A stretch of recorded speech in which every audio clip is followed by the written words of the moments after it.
Hello again and welcome to another edition of Shed Talk, my weekly magazine video series looking at the keeping, breeding and showing of caged birds with a special focus on the exhibition style budgerigar. So what we've got in this episode then, well, what I'm intending to do, and it will probably be the main focus of this episode, is I'm going to refit the automatic watering system that I used out in the old shed. So that will be the first thing that we'll look at. We'll look at the system, how it works, and I will refit it to the main flight for the budgerigars. The other thing, of course, that we will look at is we'll have a run around in here and see how those final few breeding pairs of budgerigars are getting on. And we'll have a look at whether or not those two new pairs we put down, or say new, they're relatively new pairs that we put down, and see if there's any sign at all of them going to nest. I won't forget the Fife outside, and of course, you know, we are expecting the eggs to hatch anytime soon. So have we got any chicks out there? That's one of the questions that will be answered in this particular video. Those of you that have watched this series for some time and are more observant will notice that I've changed the music, the title music, both at the start and at the end of this particular video, and indeed the last video that went out. And the main reason for that, or the reason for that really, is that for some reason, although I've been using that music for, I don't know, 2-3 years, and when I downloaded it, it was free to use, so there was no copyright issues with it. The last 2 or 3 videos that have gone out, YouTube has actually identified it as being a copyright issue. It's not prevented me from publishing the videos or anything like that, but I don't know, just one of those things that have suddenly started happening. For that reason, I've decided to use the free music that YouTube themselves provide, just so we don't get any more copyright hits on any of the videos. Hence the reason for the change in the music, at the title music at the start and the end. The other thing is that I've got a few videos that I've taken of various talks, and indeed the last episode was one of those, and it got me thinking about whether I should include those in my normal weekly series, or whether perhaps I could have those as, like, when I do have those particular videos, put them out as like a midweek special, and they'll just be posted on YouTube. I won't post them on any of the various Facebook groups. Let me know your thoughts on that. Would you prefer those to be a midweek video, or just carry on including them as part of my overall series? I don't know if you can hear all this, but the noise in the shed at the moment is just absolutely amazing. The birds are chirping away, they're full of health, they're all bouncing. I have just finished cleaning them out and feeding the main flight, so maybe that's got something to do with it. But yeah, really good to hear. Absolutely amazing. Loads and loads of noise in here. As always though, if you do enjoy the videos, don't forget to hit the like button. If you haven't yet subscribed, you know, it's free to subscribe to the channel, so do subscribe. It helps the channel to grow, helps promote the hobby, as I always say, a little bit to a more wider audience. So do hit the subscribe button. If you want early notifications, then do hit the bell. And of course, please do comment on the videos. Thanks to all those people who have done that already, who subscribe, who like the videos, and of course to comment. Thanks to all those of you. Let's have a look at this automated watering system. So we'll begin by looking at the automatic watering system that I'm putting back up in the on the Budgerigar main flight. You may remember, those of you who have been watching the series for a while, quite a while ago I did a quick run round of the various bits and pieces that I use, and you'll remember that I had this system set up in the main Budgerigar flight, outside, when the main budgerigar flight was outside where the Finch and Fife flight is now.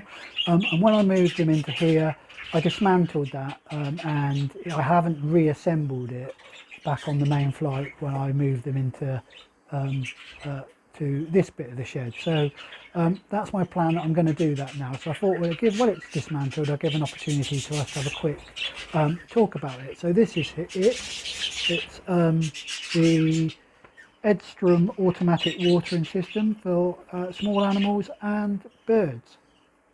And we'll take a look at the various bits and pieces that it consists of before we set it up.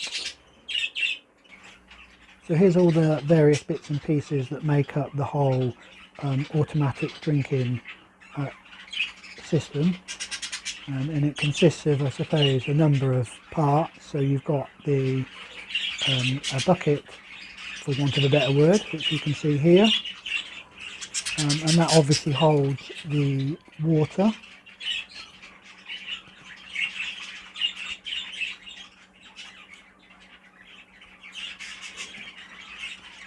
You can make out that it's got a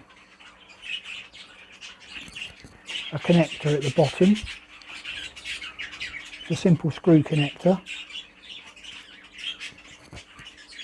and it has an on-off valve. I won't turn it because there's still some disinfectant or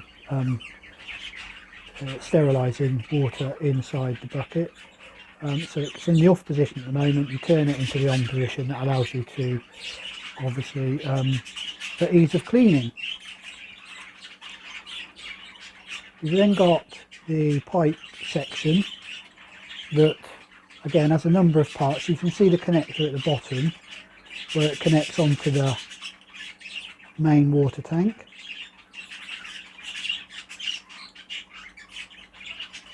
That just screws on. I do find that actually it's not always perfect, and sometimes it can leak a little bit, but it's not a massive amount.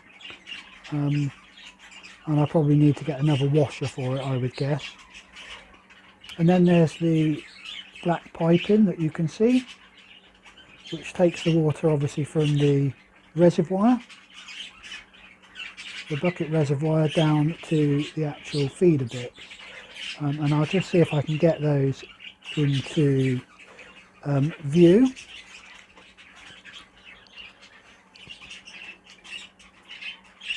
So the water comes down through the pipe and then into these little feeder bits here. It might be easier if I use that one.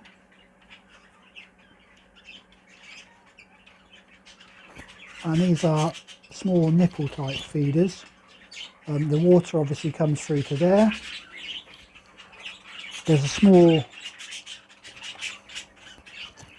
little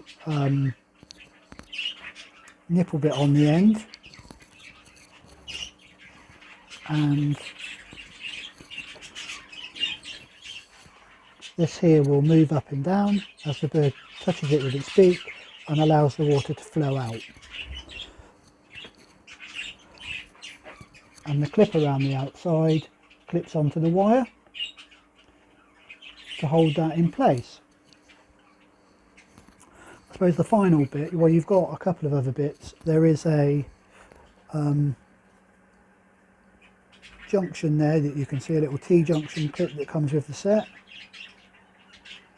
And then there are also a number of clips here. So these clips here that again clip onto the wire and keep the main pipe away from the wire edge so the birds can't chew on it. So that are the main bits and pieces for the automatic drinker system. Obviously there's a lid there you can see as well. It goes on top of the main reservoir and keeps the water, keeps anything out of the water and keeps the water reasonably fresh. What I'll do now is we'll set it up onto the cage and you can have a look at it actually on the main cage. So there we go, that's what the system is made up of. What I have done in order to make sure that it's fully cleaned is I have been sterilising the system over the last few days. So I basically put water into the main reservoir tank, so the bucket element of it, and then put all the various bits and pieces into there, and added some baby sterilising tablets. I use these for my drinkers as well, so they're just basic baby for sterilising babies' bottles, I suppose. And you can use them in cold water, which is one of the handy things about them. I put a couple of those tablets in the water and just left it overnight to sterilise it. It does say it will sterilise it in 15 minutes, but I left it overnight just to be on the safe side. The way I look at it is, if these tablets are safe for babies' bottles, then they should be safe for the birds. And like I say, I've been using them for a while with the drinkers. I quite often will sterilise the drinkers using them. I just use the own brand ones, as you can see from the various pictures, and reasonably cheap way of sterilising the water systems. So that's what I've done for this. The other thing you can do is every so often is put some water through the pipes as well. So sterilising water into the pipes, just to make sure the internal bits of the pipes have also been sterilised. You don't need to, I personally don't think you need to do that too often. So there we go, that's what I've been doing in terms of sterilising them. What we'll do now is I will reassemble it and pop it back up, and I'll talk about how the actual system works. Well, I hope you can see the system set up just behind me.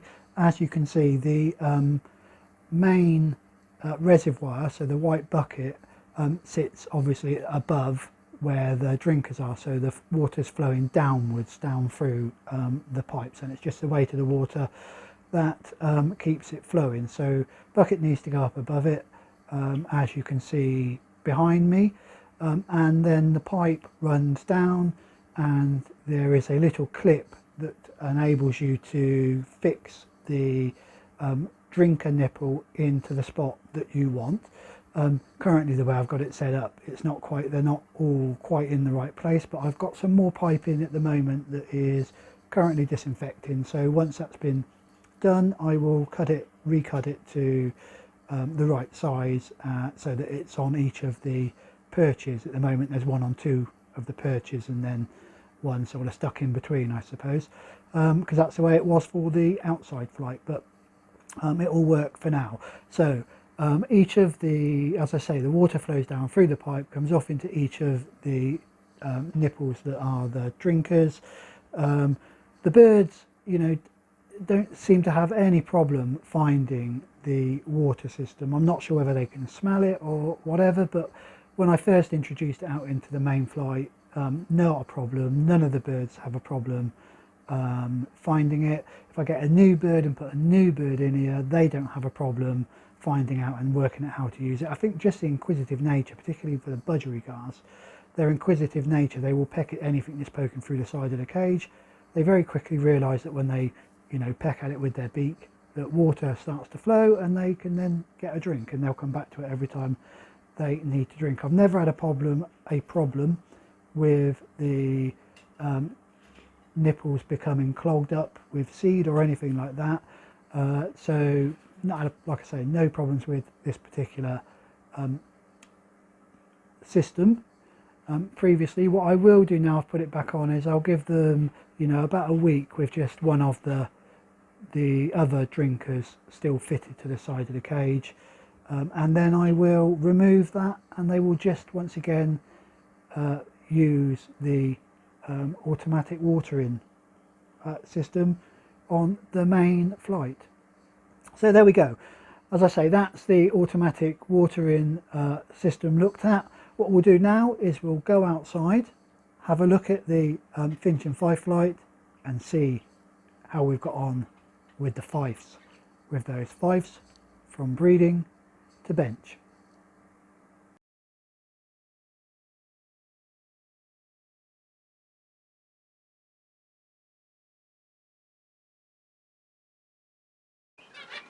So here we are back outside in the Finch and Fife flight to talk about the Fifes from breeding to bench, as I say.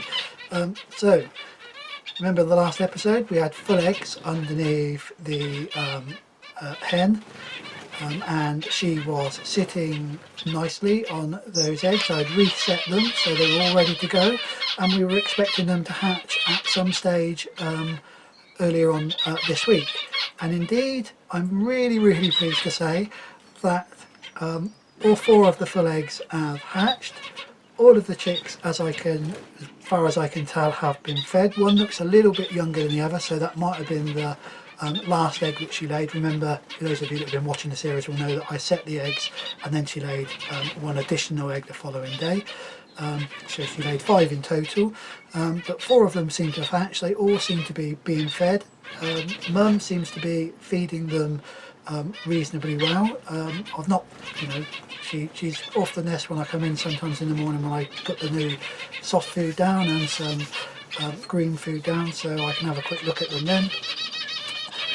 So who knows, my first year at breeding 5 summits seems to be going well. I have absolutely no doubt, the way bird keeping goes, I have absolutely no doubt that at some stage disaster will strike in here, but touch wood, so far really going really well. I couldn't be more pleased with this.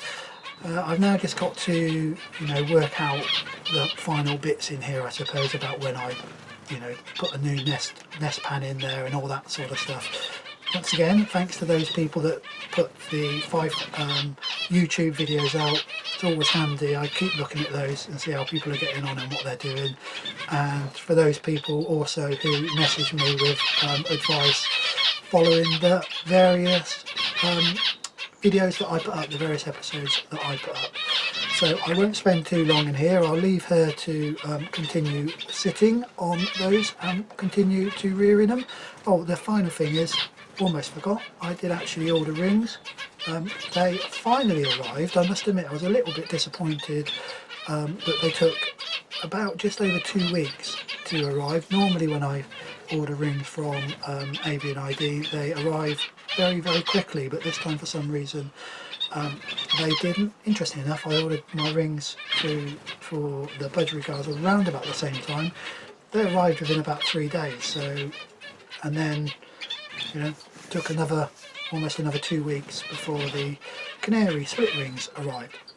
So I will of course be ringing the young canaries should they make it to that sort of 10-11 day point, I think is when I'm planning to ring them.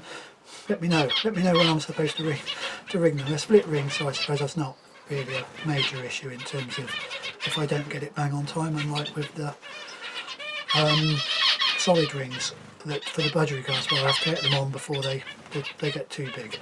Anyway, like I say, I won't spend too long out here, and I'll let the Fives get on rearing the youngsters. So after the good news out there in the Finch and Fife shed, what about what's going on in here with the final few pairs of budgerigars? The ones that have got chicks, I'm pleased to say in both those 2 boxes, although they're all from the same pair. You remember that I fostered out 2 of the eggs, but all of them hatched, as I said before, and all doing really well after we lost the oldest from cage number 9. So remember, the oldest of the chicks died for some completely unknown reason. All the others seem to be doing fine, so that's really good news in here. And finally then we had 2 relatively new pairs that we had put down, and to see, and they were both hens that we'd put down before but hadn't done anything, so they're a little bit older now, so they were 2022 rung birds that are now a little bit older, and I'm pleased to say that it looks like we may have some success there as well. So whilst we don't have any eggs in either of the 2 boxes, both the hens have been in the box now and have started to clear the nest box out. In fact, the one behind me in cage number 1 has actually completely cleared the box out, and I need to keep putting a bit more nesting material back in there just to keep her occupied. So I haven't noticed any large poos, so there's no indication that the hens are about to lay any second now, and I also haven't seen any mating between either of the pairs, but good signs that the hen is in the nesting box, so which looks like she's ready, that both the two hens here are ready to go down. So with any luck, we will have a few eggs off these last two pairs. The other thing, of course, is I will be moving the cockbirds out of the pairs in cage 9 and cage 8 very shortly. In fact, I'm going to wait for one of the chicks in both those two boxes just to leave the nest box, and then I'll take the cockbirds away just so the hen doesn't start laying again, really. So that's it then. The budgerigars in here are also doing relatively well. Well, that is just about all we've got time for in this episode. In the next episode, we will have a look at a couple of birds that I need to get out and start prepping for the Swindon Young Bird show, which is just a small, I think, members show with some of this year's bred birds. So there's a couple of birds that I think I might get out. Probably two of the ones that went to Oxford 1910. The other thing is there were a couple of suggestions for future videos. One of those was around just me talking about how I got into the hobby, and you know, I suppose a little bit of my background in the bird keeping hobby, and then one about something around the number of mistakes that I've made on the way, probably a combination of the two. If it's to do with the mistakes I've made on the way, that's probably a series in itself. But there we go. Let me know if you think that would be a good idea, and I'll see if I can put something together if people would like to see that. But as I say, that is just about all we've got time for in this particular episode. If you enjoyed it, don't forget to hit the like button, do subscribe to the channel, and don't forget about making a quick comment whether you want to see the talks, I suppose, those talks by at the Swindon show and other meetings as a separate to the main weekly series, so like a midweek special. Don't forget to mention that in the comments. But until the next one, as always, stay safe and enjoy your birds.